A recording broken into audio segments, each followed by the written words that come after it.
Hello mga kalakbay, ito po ang ating Rosary Series. Ang pagdarasal ba ng Rosaryo ay pagdarasal ng mga pagano na paulit-ulit.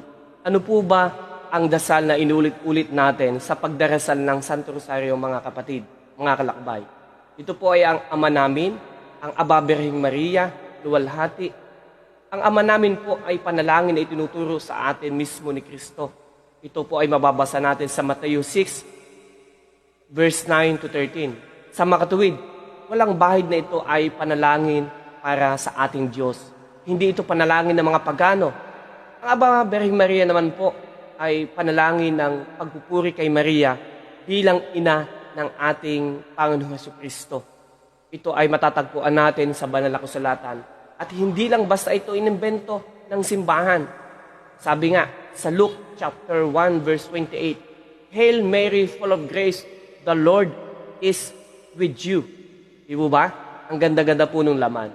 At sa sulat po ni Santiago, ang sabi niya, Therefore, confess your sin to one another and pray for one another that you may be healed.